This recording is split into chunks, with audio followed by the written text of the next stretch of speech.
మోకాల నొప్పులకు ఎటువంటి సర్జరీ లేకుండా ఎపియాన్ పెయిన్ క్లినిక్ అందిస్తున్న అత్యాధునిక చికిత్స. Welcome to Suman TV. నేను మీ నవీన్. ప్రస్తుతం మనతో హోమియోపతిక్ ఎక్స్పర్ట్ డాక్టర్ చేతన్ రాజు గారు ఉన్నారు. హాయ్ సార్, నమస్తే అండి. నమస్తే సార్. సార్, అరికాళ్ళలో తిమ్మిర్లు మంటలు వచ్చాయంటే అది కేవలం మనం ప్రీవియస్ వీడియోలో మాట్లాడుకున్నప్పుడు డయాబెటిక్ ఉన్న వాళ్ళకి మాత్రమే ఇట్లాంటి, అంటే కాళ్ళల్లో ఏదో ఒక పురుగులు పాకుతున్నట్లు, చీమలు కుడుతున్నట్టుగా సెన్సేషన్ వచ్చేదని అనుకున్నాము. కానీ మీ వీడియోస్ కింద కొన్ని కమెంట్స్ వచ్చాయి. సార్, మాకు డయాబెటిక్ అయితే ఏం లేదు, మేము టెస్టులు చేయించుకున్నాము, కానీ ఈ సింటమ్స్ మాకు వస్తున్నాయి. సో ఈ నరాల బలహీనతకి సంబంధించి ఇట్లా ఉంటుందా అని అడుగుతా ఉన్నారు. సో ఏంటి, ఎట్లా చెప్పొచ్చు? ఇప్పుడు చూడండి, ఒక పేషెంట్ వచ్చింది మన దగ్గర. ఎక్కడి నుంచి? కాగజ్ నగర్ నుంచి వచ్చిండ్రు. ఓకే. కాగజ్ నగర్ నుంచి రాగానే, సార్ మీ వీడియోలు అన్నీ చూస్తాను నేను సుమన్ టీవీలో, మీ వీడియోలు చెప్పినట్టు సేమ్ టు సేమ్ నాకున్నాయి, సేమ్ టు సేమ్ నాకున్నాయి, ఓకే, కానీ నాకు షుగర్ లేదు సార్ అన్నారు. ఎస్ అదే కామెంట్ సార్. ఇప్పుడు అదే కమెంట్ కదా, షుగర్ లేదన్నారు. కూర్చోండి అని చెప్పినాం. కూర్చొనే ముందే అయినా చెప్పేసింది ఇట్లా, కూర్చోండి సార్ ఫస్ట్ అని చెప్పినాం. కూర్చున్నాక ఏమవుతుంది చెప్పండి అన్న. సార్ కూర్చుంటా కదా, మార్నింగ్ 10:30కి కాళ్ళ తిమ్మిర్లు స్టార్ట్ అవుతాయి. ఓకే. 12:30 వరకు పెరుగుతాయి. 12:30 తర్వాత టైంతో పాటు చెప్తుండ ఆయన, 12:30 తర్వాత మంటలు స్టార్ట్ అవుతాయి. పడుకున్నప్పటి వరకు మంటలు ఉంటాయి, మళ్ళా పడుకునేటప్పుడు తిమ్మిర్లు మళ్ళా. ఓకే. దాంతో నిద్ర వస్తలేదు. చూసినరా విషయస్ సైకిల్ ఎట్లా ఉంది? తిమ్మిర్లు, లేకపోతే మంటలు, లేకపోతే ఇట్లా చీమలు నడిచినట్టు ఇట్లా ఉంటుంది. మళ్ళా నడిచేటప్పుడు ఇట్లా లాగుతుంది మొత్తం. ఎవరైనా ఇట్లా రోప్ నా కాళ్ళకు కట్టుకొని ఇట్లా గుంజుతున్నారు. Okay okay. అట్లా అవుతుంది నాకు. షుగర్ లేదు. జనరలీ పెరిఫెరల్ న్యూరోపతిలో మనం చూస్తాము, ఇది ఏమో ఎక్కువ షుగర్ వ్యాధి పేషెంట్లో ఉంటే నరాలు డ్యామేజ్ అవుతాయి అక్కడ పెరిఫరీస్లో, దానివల్ల వస్తుంది. ఈ పేషెంట్కి మనం ఒకటే అడిగినాం, ఎంఆర్ఐ ఇవ్వండి అన్న. ఎంఆర్ఐ ఇస్తే దాంట్లో డీజనరేటివ్ చేంజెస్ ఉండే లోవర్ స్పైన్లో. ఓకే. డీజనరేటివ్ చేంజెస్ ఉండే. ఆ డీజనరేటివ్ చేంజెస్ అయ్యి బోన్ ఏమో జరిగిపోయింది అక్కడి నుంచి. అది స్పైనల్ కార్డ్ని కంప్రెస్ చేస్తుంది. ఇప్పుడు అందరు స్పాండ్లోసిస్ విన్నారు, స్పాండియోలిథియాసిస్ విన్నారు, మళ్ళీ సియాటికా విన్నారు. సో ఇవి ఏంది, షుగర్ వ్యాధి ఉంటే రావాలి అని ఉండదు కదా. ఇప్పుడు మన మెయిన్ నరం అది స్పైనల్ కార్డ్. ఎక్కడి నుంచి ఎక్కడి వరకు ఉంటుంది? ఇక్కడ తల కింద నుంచి మొత్తం నడుము కింద వరకు ఉంటుంది. అయితే అక్కడ బోన్స్ దాన్ని ప్రొటెక్ట్ చేస్తాయి. ఎందుకు ప్రొటెక్ట్ చేస్తాయి? ఇప్పుడు ఏమైనా కింద పడితే కానీ షాక్ అబ్జర్వ్ చేసుకొని ఇంటర్వర్టిబ్రల్ డిస్క్లు ఉంటాయి అక్కడ. డిస్క్ బల్జ్ లాగా అయిపోతుంది. అక్కడ డిస్క్ బల్జెస్ అయితే కామన్. Okay okay. మనం కూడా ఎంఆర్ఐలు తీపిస్తే మనకు డిస్క్ బల్జెస్ ఉండొచ్చు. బండ్ల మీద తిరుగుతాం, ఫుల్ డే పని చేస్తాం, డిస్క్ బల్జెస్ మనకు కూడా ఉంటాయి. అది ఓన్లీ పోస్చర్లోనే ప్రాబ్లం ఉంటే కూడా అవుతాయి. కానీ ఇక్కడ ఏమైందంటే ఆ బోన్ డిస్క్స్ పోయి ఇట్లా స్పైనల్ కార్డ్ మీద ప్రెషర్ వేస్తుంది. ఇప్పుడు మనం ఇంతకుముందు డిస్కస్ చేసినాం కదా, నరాళ్ళకి వెళ్ళి ఏం పాస్ అవుతుంది? కరెంట్ పాస్ అవుతుంది. ఇప్పుడు ఆ కరెంట్ సరిగా పోతలేదు కాళ్ళకు. అట్లా ఈ పేషెంట్కి ప్రాబ్లం అయింది. Okay okay. డయట్ అడిగినాం. వారంలో 4 సార్లు కానీ 5 సార్లు కానీ నాన్ వెజ్ అంట. వెడ్నెస్డే నాడు, సోమవారం నాడు, శనివారం నాడు లేదు. ఓకే. వేరే అన్ని రోజులు 2 పూటలు ఉంది. మళ్ళీ ఈ రోజులు ఎందుకు తింటలేము? పూజలు చేస్తాం కదా సార్ అని. అవును కరెక్టే. సరే మళ్ళీ డైలీ పూజ చేయండి అన్నా నేను. ఎందుకు నాన్ వెజ్ తింటే ఏమవుతుంది అని అడిగినాను. నాన్ వెజ్ తింటే కూడా ఈ ప్రాబ్లంలు పెరుగుతాయి. ఓకే. ప్రోటీన్ ఎక్కువ ఉంటుంది సార్. ప్రోటీన్ ఎక్కువ ఉండడం వల్ల కాదు ప్రాబ్లం.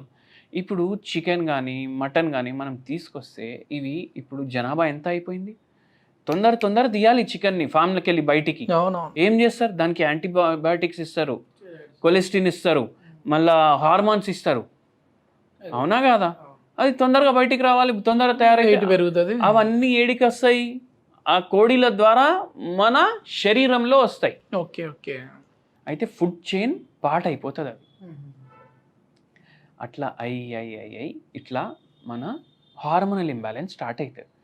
హార్మోనల్ ఇంబ్యాలెన్స్ స్టార్ట్ అయితే విటమిన్ డి కరెక్ట్ ఉన్నా, విటమిన్ B12 కరెక్ట్ ఉన్నా, బాడీలో ఏ న్యూట్రియంట్స్ అబ్జర్వ్ అవ్వాలి అవి అబ్జర్వ్ కావు. అట్లా B12 డెఫిషియన్సీ కూడా అయింది పేషెంట్కి. డి ఏమో నార్మల్గానే ఉండే, అందులో ఐరన్ కూడా తక్కువ ఉంది. Okay okay. అయితే చాలా పరేషాన్ ఉండే ఆయన. మళ్ళీ జాబ్ ఏం చేస్తారంటే నేను రైతుని సార్ అని చెప్పింది. అయితే ఇంకా పరేషాని, ఎందుకంటే నేను నా పొలాలు సరిగా చూసుకోలేకపోతున్నా నేను అని అన్నారు. అక్కడ కూర్చోవాలంటే కష్టం, నిల్చోవాలంటే కష్టం, ఎట్లా చేయాలి, ఏం చేయాలి, చాలా పరేషాన్లో ఉన్నాను. ట్రీట్మెంట్ ఏంటి సార్ వీళ్ళకి? వీళ్ళకు ఏం సజెస్ట్ చేసిరు తెలుసా మీకు? మీరు కంపల్సరీ ఆపరేషన్ చేయించుకోవాలి. ఓకే. కానీ ఇప్పుడు చూడండి, హోమియోపతి ట్రీట్మెంట్ అంటే ఏంది? ఆపరేషన్ లేకుండా ఉన్న వ్యాధిని తగ్గించడం. సో మనం ఒకటి అడిగినాం, మీకు పరేషాని ఏముందని చెప్పిన. ఏముంది సార్, వాటర్ సరిగా వస్తలేవు, పొలాల్లో ప్రాబ్లం ఉంది. Okay okay. మళ్ళా ఇంకా దాని మీద పంట తగ్గుతుంది రోజు రోజుకి. Okay okay. భూమి అయితే అంతే ఉంటుంది కదా. భూమి అంతా ఉన్నప్పుడు మనం ఫర్టిలైజర్ వాడినా సాయిల్లో ప్రాబ్లం వచ్చేస్తుంది. దాంతో మళ్ళీ పిల్లలు ఇంకా చదువు దాంట్లోనే ఉన్నారు, ఇంకా చేతికి రాలేదు పిల్లలు. ఆ దాంట్లో పరేషాన్ ఉన్నా సార్ నేను. అయితే నిద్ర కూడా డిస్టర్బ్ ఉంది కదా ఆ తిమ్మిర్లకు. అయితే మనం అడిగినాము, మీకు ఎప్పటి నుంచి ఉంది ప్రాబ్లం? 15 years బ్యాక్ స్టార్ట్ అయింది, గ్రాడ్యువలీ గ్రో అవుతుంది అన్నారు. ఓకే. అయితే మనము ఈ పేషెంట్కి హోమియోపతి మెడిసిన్స్ ఇచ్చినాము. 3 నెలలు మనం మెడిసిన్స్ వాడితే 70% 80% ప్రాబ్లం, తిమ్మిర్లు కానీ, మంటలు కానీ, నొప్పి కానీ అన్నీ తగ్గినాయి. అంటే సర్జరీ కూడా ఏం పడలేదు, సర్జరీ లేకుండానే హోమియోలో తగ్గించారు. అందరు ఏమనుకుంటారు, హోమియోపతి మందులు మెల్లగా పనిచేస్తాయి, కానీ అది అట్లా ఉండదు. హోమియోపతి మందులు కూడా తొందరగా పనిచేస్తాయి. ఏమన్నా దీనికి తోడుగా హోమ్ రెమెడీస్ లాంటివి ఏమైనా సజెస్ట్ హోమ్ చేశారా? రెమెడీ కూడా ఇచ్చినాము.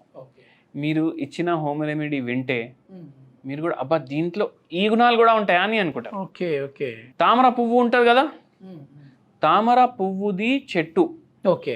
ప్రతి భాగంతో మెడిసినల్ ప్రాపర్టీస్ ఉంటాయి. తామర పువ్వు మీరు గ్రీన్ టీ చేసుకుంటా, తామర పువ్వు మంచిగా వాష్ చేసి దాంట్లో వేసి బాయిల్ చేసిర్రు అనుకోండి, లోటస్ టీ రెడీ అయిపోతుంది. యాంటీ ఆక్సిడెంట్స్ ఫుల్ ఉంటాయి దీంట్లో. వెయిట్ లాస్కి హెల్ప్ చేస్తాయి, ఆక్సిడేటివ్ స్ట్రెస్ తగ్గిస్తాయి, నరాలని గట్టిగా చేయడానికి హెల్ప్ చేస్తాయి, బాడీలో కాల్షియం అబ్జార్ప్షన్ సరిగా ఇవ్వడానికి హెల్ప్ చేస్తాయి. అది మన ట్రీట్మెంట్లో సహకరిస్తుంది అనేసి అది డైలీ ఒక కప్పు తాగమని చెప్పినాం. మళ్ళీ దాంతోపాటు మకానాలు ఉంటాయి, పూల్ మకానాలు. అవి దేంట్లోకి వెళ్ళి వస్తాయి? ఈ తామర చెట్లకి వెళ్ళి వస్తాయి, తామర గింజలు. ఇంకా అది డైలీ ఒక కటోరా నింపేసి తినమని చెప్పినాం. ఓకే. అంటే డైరెక్ట్గా సార్ అవి డైరెక్ట్ తినాలా? అవి మురుమురాల్లానే ఉంటాయి అవి. అవి తింటే దాంతో కూడా రిలీఫ్ వస్తుంది అని చెప్పినాము. మళ్ళీ అందరికీ ఒక హోమియోపతి మెడిసిన్ చెప్తాను. జర ఇట్లా తిమ్మిళ్ళు జర స్టార్టింగ్లో ఉన్నాయంటే మీకు కంట్రోల్ అవుతుంది. మీకు చాలా ఎక్కువ ఉంది ప్రాబ్లం అంటే మీరు క్లినిక్ వచ్చి ఇండివిజువలైజ్ ట్రీట్మెంట్ తీసుకోవడం బెటర్. సో వాళ్ళు ఏం చేయాలంటే కాల్చికమ్ ఆటమ్ నేల్ ఇది 0/9 పొటెన్సీలో డైలీ 4 గోళీలు పొద్దుగాల, 4 గోళీలు పొద్దుమీకి తీసుకోవాలి. ఓకే. అంటే ఈవినింగ్ ఒకటి, మార్నింగ్ ఒకసారి, 4 గోళీలు 4 గోళీలు. కాల్చికమ్ ఆటమ్ నేల్ 0/9 పొటెన్సీ. ఓకే. ఎన్ని రోజుల్లో ఇది మనకి రిలీఫ్ ఉంటుంది సార్? తక్కువ ఉంటే పెయిన్ మీకు తొందరగానే రిలీఫ్ వస్తుంది, వారం రోజులు 10 రోజుల్లో. చాలా ఎక్కువ ఉంది ప్రాబ్లం, జర డిజనరేటివ్ చేంజెస్ ఉన్నాయి, ఇప్పుడు ఒక్కొక్కసారి గర్భసంచి తీసేస్తారు, అవును, దానివల్ల కూడా ఈ ప్రాబ్లం స్టార్ట్ అవుతాయి. సో వాళ్ళు క్లినిక్కి రావాలి. చాలా మంచి ఇన్ఫర్మేషన్ సార్. ఎందుకంటే ఈ రోజుల్లో డయాబెటిక్ లేకపోయినా కూడా ఇట్లాంటి సింటమ్స్, ఇట్లాంటి నరాల బలహీనతకు సంబంధించిన సింటమ్స్ అయితే వస్తూనే ఉంటాయి. దీనికి ఎట్లాంటి సర్జరీ లేకుండా ఈజీగా హోమియోపతిలో అయితే ట్రీట్మెంట్ ఉంది అని చెప్పేసి చేతన్ రాజు గారు చెప్తా ఉన్నారు. థ్యాంక్ యూ అండి.